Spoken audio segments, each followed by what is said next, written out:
చీలపట్టు మామిడికాయ కర్రీ అంటే ఎంతమంది తెలుసు ఎంతమంది తెలియదు కామెంట్ సెక్షన్లో అయితే కామెంట్ చేయండి. ఇప్పుడైతే వీడియో చూద్దాం. నమస్తే, ఇదైతే చీలపట్టు అండి. చిన్న చిన్న రేయి పిల్లలను చీలపట్టు అని పిలుస్తారు. మనం శుభ్రంగా కడుక్కుని పక్కన పెట్టుకుని కర్రీకి ప్రిపేర్ చేసుకొని శుభ్రం చేసిన చీలపట్టు మాట. అయితే ఇప్పుడు మనకి ఏమేమి కావాలో చూద్దాం. మసాలా అండి, ఇవి జీలకర్ర, ధనియాలు, వెల్లుల్లిపాయలు మిక్సీ పట్టిన మసాలా. ఇంకా దీంట్లో గస్సాలు గట్రా యాడ్ చేయకూడదని బాగోదు కర్రీ.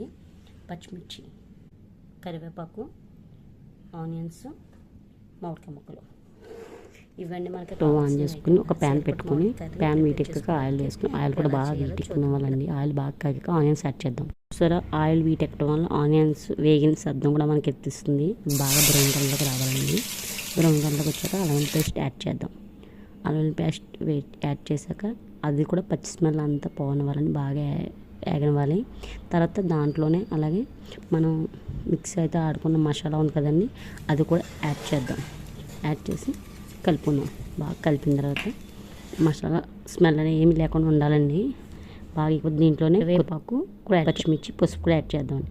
పచ్చిమిర్చి నేను లాస్ట్ ఎందుకు వేసానంటే ఫస్ట్ అయితే బాగా ఎగిపోయి ఆ పులుపు అనేది పచ్చిమిర్చి సరిగా పడుతుంది. కొంచెం ఆనియన్స్ వేగాక వేసాం అనుకోండి, అవి కొంచెం పులుపు బాగా పట్టి టేస్ట్ పులపలుగా ఉంటాయండి. సాల్ట్ కూడా యాడ్ చేద్దాం. సాల్ట్ కూడా యాడ్ చేసి బాగా కలుపుదామండి.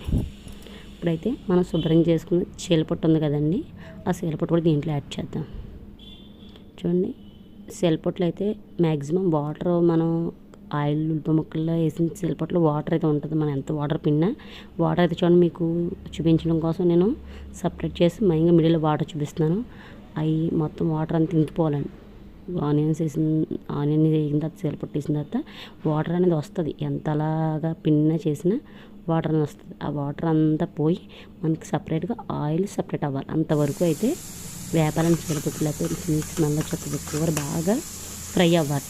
ఏదైనా సరే బాగా వేగాలండి. కారం కూడా యాడ్ చేద్దాం.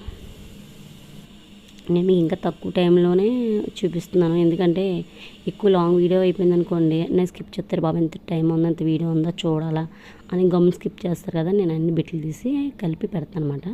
బాగా ఫ్రై అయిన దాంట్లోనే కారం కూడా యాడ్ చేసి అలా మగ్గనిచ్చేద్దామండి. మగ్గనిదైతే మామిడికాయ ముక్కలు యాడ్ చేస్తున్నాను. ఈ మామిడికాయ ముక్కలు కూడా వేసి మగ్గబెట్టాలండి. ఈ మామిడికాయ ముక్కలు పులుపు కూడా ఆ చీలపట్టు పట్టుకుంటుంది. పట్టుకున్న తర్వాత చక్కగా మూత పెట్టేద్దాం. కలిపేసి చూడండి, మూత పెట్టేసాను మగ్గిని. మళ్ళీ ఇంకా మగ్గ పెడతాను చూడండి. మీకోసం మళ్ళీ వీడియో చూపిస్తున్నాను దగ్గరికి జూమ్ చేసి. ఆయిల్ చూడండి, ఇప్పుడు మనకి పెనంకి ఆయిల్ సపరేట్ అవుతుంది. చూడండి జిడ్జిడ్డుగా కనిపిస్తుంది, చూసారా? అలాగా అవ్వాలండి. మామిడికాయ ముక్కలు చీలపట్టు అన్నీ వాటర్ వేయకుండా మనకు అలా కనిపించాలి. కొంచెం వాటర్ వేసి బాగా ఉడకనిద్దామండి. నీళ్ళని కొంచెం దగ్గరికి అయ్యాక ధనియాల పొడి లాస్ట్లో ధనియాల పొడి యాడ్ చేసుకుని కర్రీ అయితే స్టవ్ ఆన్ చేసుకోవచ్చు. మనకి ఇప్పుడైతే చీలపట్టు మామిడి కర్రీ అయితే రెడీ అయిపోయింది. చూడండి, మీరు కూడా ఒకసారి ఇంట్లో ట్రై చేయండి.